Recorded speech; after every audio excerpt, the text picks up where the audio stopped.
Quando oramos sozinhos, podemos exercitar apenas nossa fé pessoal. Mas quando oramos em grupo, juntamente com os irmãos e irmãs em Cristo, o poder de nossa fé aumenta em proporções geométricas. Moisés disse ao povo de Israel que 1 poderia ser igual a 1000 e 2 poderiam fazer 10.000 fugirem. Deuteronômio 30:32. O segredo a que Moisés se referia, um aumento geométrico e não aritmético quando 2 estiverem juntos, era a presença entre eles da rocha. Jesus afirmou a mesma coisa quando disse aos discípulos que onde estiverem 2 ou 3 reunidos em seu nome, aí estaria ele no meio deles. Mateus 18:20. Onde houver mais de um crente reunindo-se em nome de Cristo, ali haverá automaticamente uma manifestação do corpo de Cristo. Assim, pode ser cumprida a promessa do Senhor: o que ligarmos na terra é ligado no céu. Essa promessa não foi dada somente a Pedro, mas a toda a comunidade cristã que se reúne pela fé. Passei pela maior provação de minha vida entre os anos 1969 e 1973. Naquela ocasião, achei até que ia me afogar-me no mar de angústia que me cercou. Tínhamos começado a construir o templo atual com capacidade para 10.000 pessoas e, ao mesmo tempo, um prédio de apartamentos, mas não tínhamos dinheiro suficiente. A desvalorização do dólar provocou uma série de crise econômica na Coreia. A crise do petróleo fez-nos mergulhar ainda mais na recessão. Muitas pessoas de nossa igreja perderam o emprego e nossa entrada caiu bastante. E em meio a tudo isso, os custos da construção aumentaram enormemente devido ao aumento da inflação. Com os olhos humanos, eu só via uma coisa: o fracasso. Comecei a ir orar todos os dias no escuro e úmido porão de nosso templo inacabado. Pouco depois, outros vieram orar comigo e nossas orações juntas chegaram ao trono dos céus e fomos libertos. Quando concluímos o templo, compreendemos a importância da oração em grupo. Foi a soma da fé de milhares de pessoas que resultou no milagre que hoje se conhece como a maior igreja da história do cristianismo. Recentemente, eu me reuni com o Dr. Billy Graham para conversarmos e orarmos sobre planos para o trabalho de pregação do Evangelho no Japão. E o Dr. Graham disse em Amsterdã, Holanda, que o cristianismo não experimentou um crescimento significativo no Japão nestes últimos 200 anos. Ele me relatou também que durante sua última cruzada evangelística em Osaka, um líder evangélico do Japão lhe disse que o evangelho nunca foi muito claro e relevante para o povo japonês. Hoje estou orando para que 10 milhões de japoneses dobrem-se seus joelhos a Jesus Cristo antes do fim do século. Toda a minha igreja unida está orando em busca desse objetivo. Já estabelecemos um modelo claro, um alvo e um método. Cremos ser essa a hora do Japão. Dos 120 milhões de japoneses, apenas cerca de 400 mil são católicos e 300 mil crentes. A sociedade japonesa é bastante secularizada. Seu objetivo de vida é riqueza e poder. O que pode romper essa resistência contra o Evangelho, que já permanece no Japão há centenas de anos? A resposta é um grupo de pessoas unidas em oração em favor desse país. Jesus nos deu a seguinte promessa: em verdade também vos digo que se 2 dentre vós sobre a terra concordarem a respeito de qualquer coisa, porventura pedirem, ser-lhes-á concedidas por meu Pai, que está nos céus. Porque onde estiverem 2 ou 3 reunidos em meu nome, ali estou no meio deles. Mateus 18, 19 e 20. No dia de Ano Novo do ano passado, li que 80 milhões de japoneses acorreram a templos pagãos para prestarem honra a seus ídolos. Isso revela claramente que é a força que está imobilizando a nação há tantos anos. Quando em nossa igreja oramos pelo Japão, estamos orando por uma das mais resistentes fortalezas de Satanás. Embora o povo do Japão seja muito educado e simpático, a verdade é que, sem saber, ainda está preso nas malhas do diabo. Contudo, creio que Deus é poderoso e tenho certeza plena de que tudo que ligarmos na terra em oração também é ligado no mundo espiritual, no céu. Nada impedirá que conquistemos a vitória espiritual no Japão por meio da oração. Por favor, orem conosco pedindo a Deus um avivamento no Japão. E se aplicarmos a progressão aritmética da fé, isto é, se 1 persegue 1000 e 2 põe em fuga 10 milhares, então já imaginou quantos demônios podemos perseguir pela fé, se todos nós nos unirmos aos 400 mil crentes da Coreia para que Satanás seja imobilizado no Japão? Em Cristo a vitória é nossa. Amém. Mateus relata um fato muito importante que mostra muito bem qual é o único obstáculo à fé e ao poder espiritual. Tendo Jesus proferido estas parábolas, retirou-se dali e, chegando à sua terra, ensinava-os na sinagoga, de tal sorte que se maravilhavam e diziam: "De onde lhe vem esta sabedoria e estes poderes miraculosos? Não é este o filho do carpinteiro? Não se chama sua mãe Maria e seus irmãos Tiago, José, Simão e Judas? Não vivem entre nós todas as suas irmãs? De onde lhe vem, pois, tudo isso?" E escandalizaram-se nele. Jesus, porém, lhe disse: "Não há profeta sem honra, senão na sua terra e na sua casa." E não fez ali muitos milagres por causa da incredulidade deles. A incredulidade impediu que toda uma cidade contemplasse o poder do Filho de Deus, Jesus Cristo. A incredulidade é o oposto da fé. Ela impede que a fé opere, de modo que a fé de que necessitamos para orar com eficiência fique bloqueada. Os discípulos mostraram incredulidade quando certa vez tentaram expulsar demônios e não conseguiram. Então, os discípulos, aproximando-se de Jesus, perguntaram em particular: "Por que motivo não podemos nós expulsá-los?" E ele lhes respondeu: "Por causa da pequenez da vossa fé.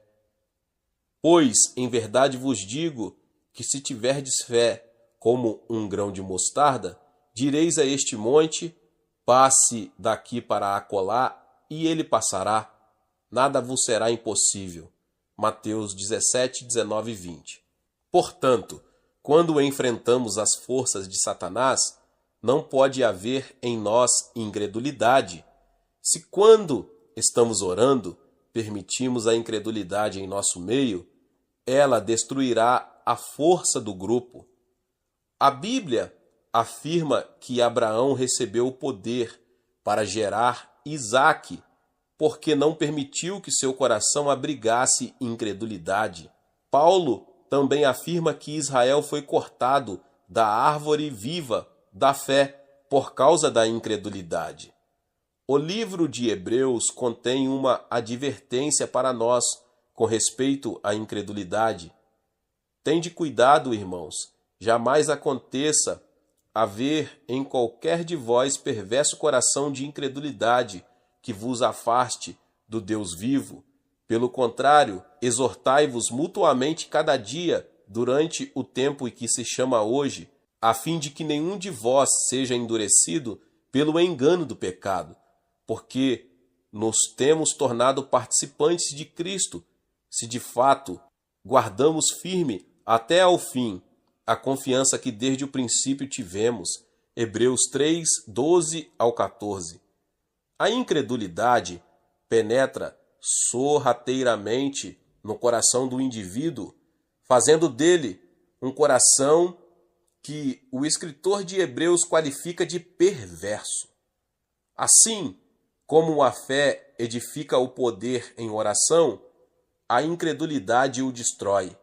É como um câncer que precisa ser totalmente extirpado.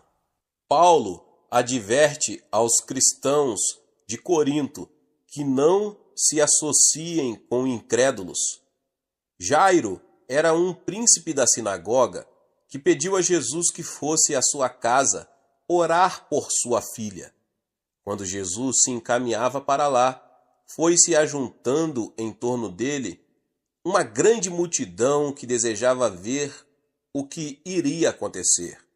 Uma mulher que já havia gastado todo o seu dinheiro com tratamentos médicos aproximou-se de Jesus, mas só conseguiu tocar a ponta de sua roupa.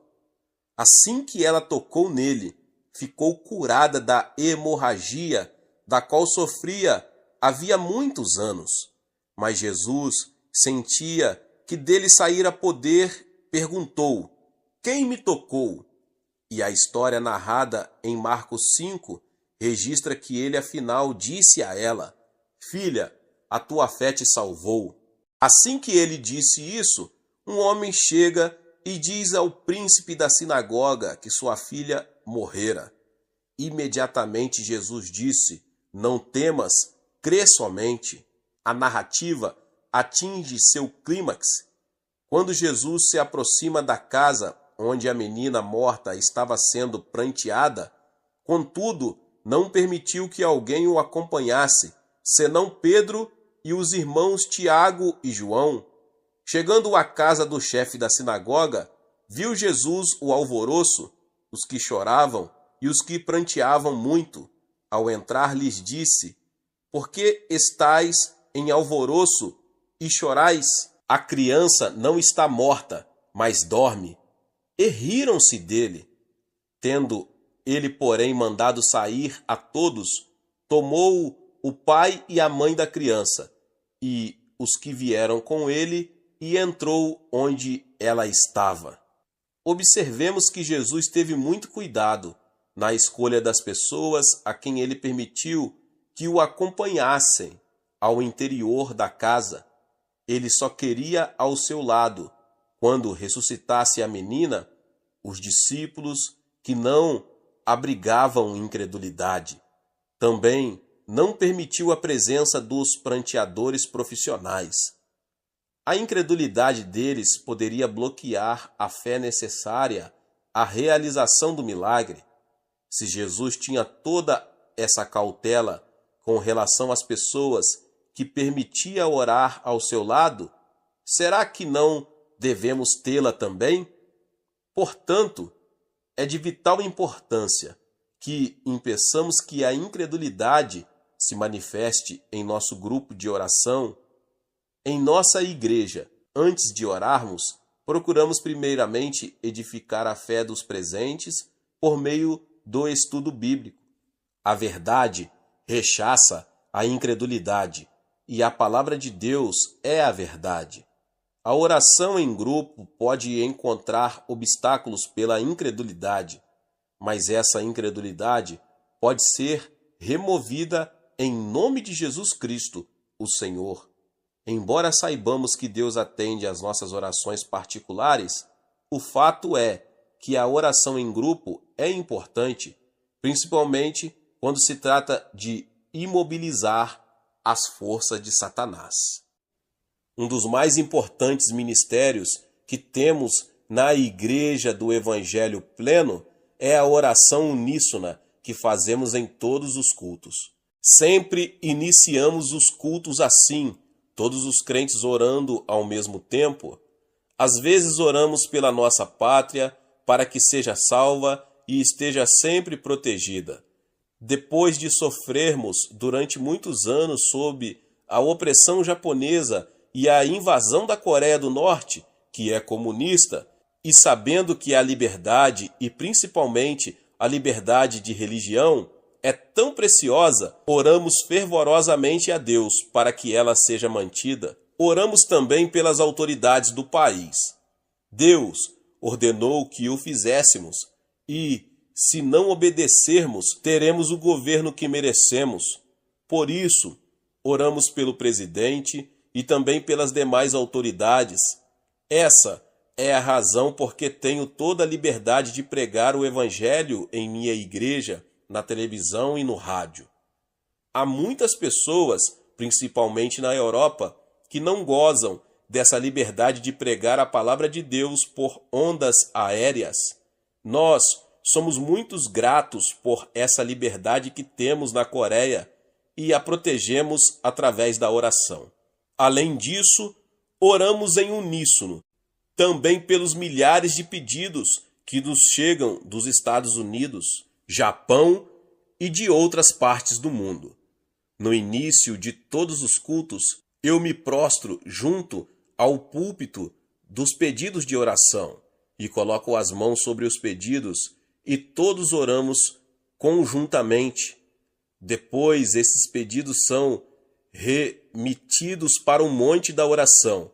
Mas antes disso, milhares de pessoas oram fervorosamente por eles em todos os 7 cultos que realizamos. Mas, sobretudo, oramos por um avivamento de âmbito mundial, pelo qual todas as nações da terra possam ouvir a pregação do Evangelho para cumprimento de nossa missão, até que Cristo volte. Sendo a maior igreja do mundo, reconhecemos que temos responsabilidade de orar pela Igreja de Jesus Cristo e por todas as nações. Após a pregação, oramos novamente. Dessa vez, oramos ao Espírito Santo, pedindo-lhe que aplique ao nosso coração a palavra que foi anunciada, para que sejamos praticantes dela e não apenas ouvintes.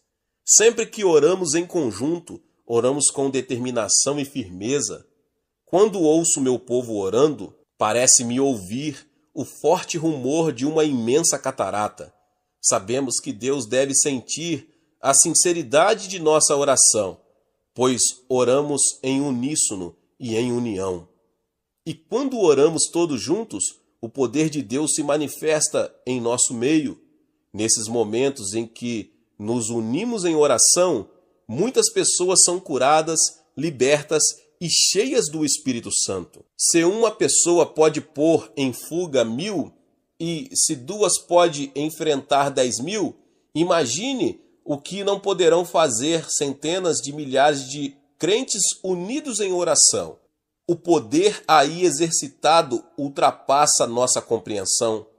Engrandecei o Senhor comigo, e todos a uma lhe exaltemos o nome.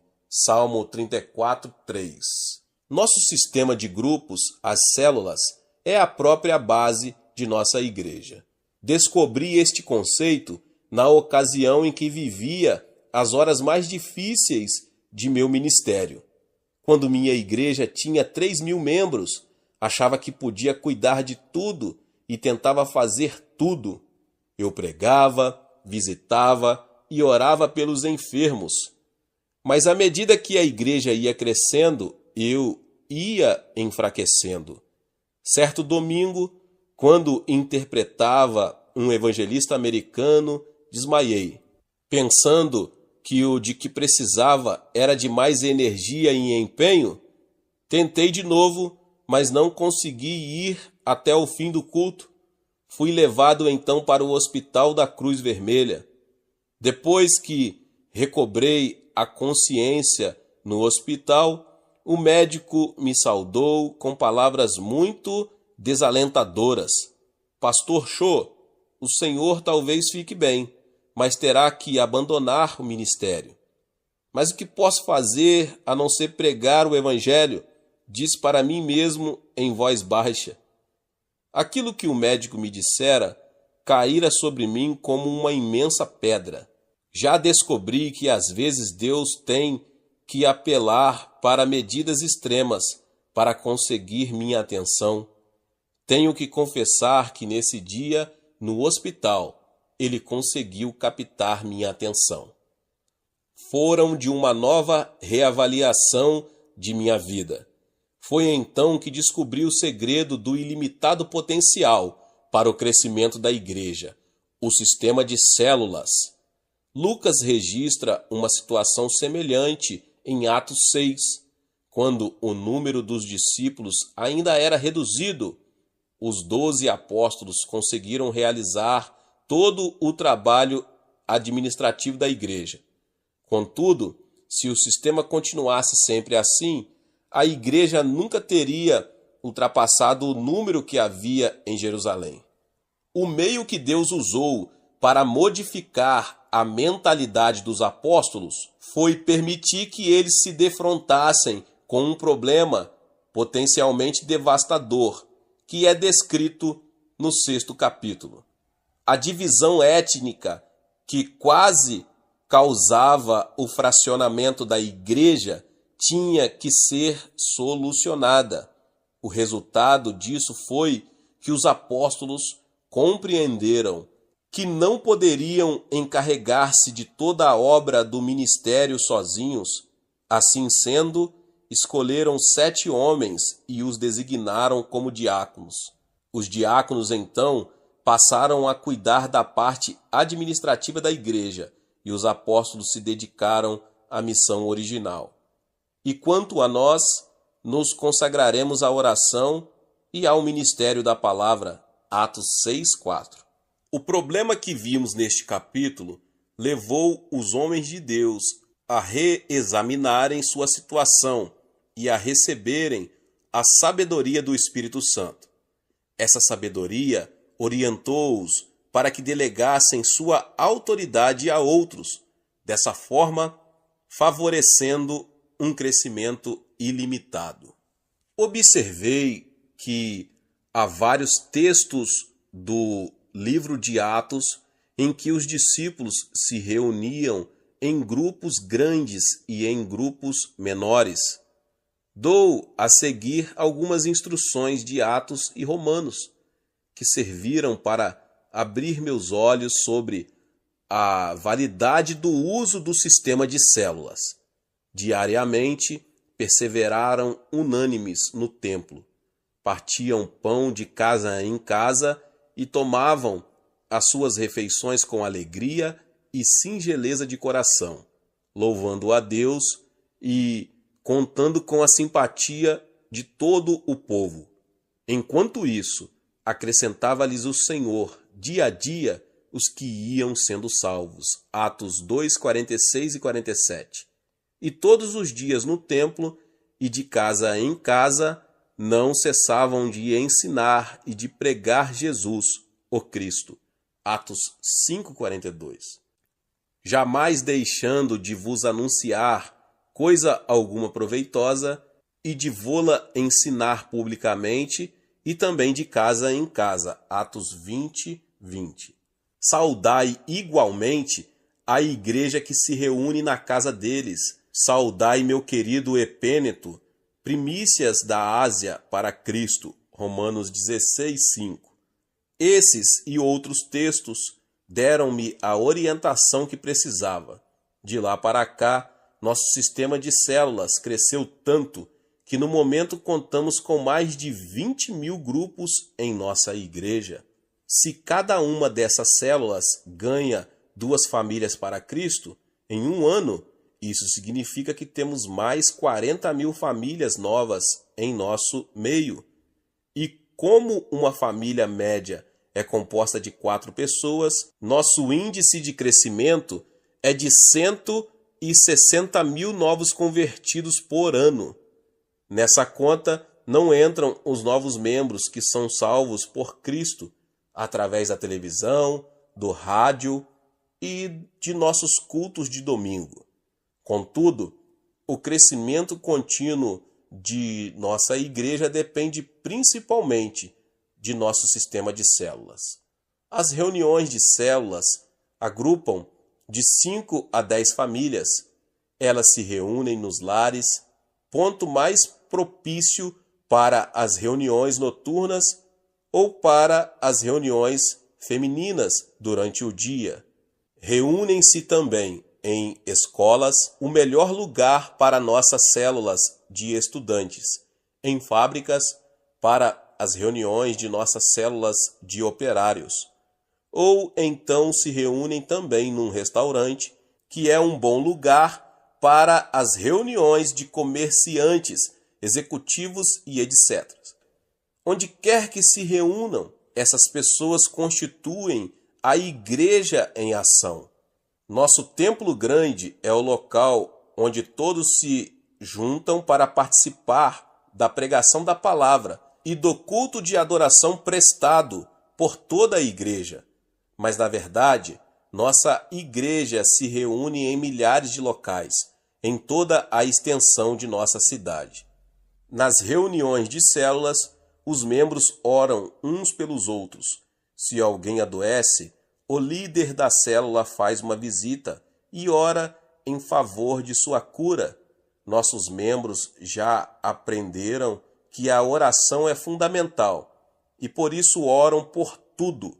Oram fervorosamente pela igreja, pela nação, oram para que o avivamento da Coreia continue e para que haja um avivamento no mundo todo. Oram pelas pessoas que talvez possam se converter, para que a igreja continue a crescer. Nos encontros de dirigentes de células, sempre enfatizo que cada grupo deve ter objetivos definidos em suas orações. Por isso, quando os grupos oram em fé, traçam um quadro bem claro de seu propósito na oração. E como é mais fácil ganhar para Cristo as pessoas que conhecemos, os membros das células pregam para seus vizinhos, amigos e parentes.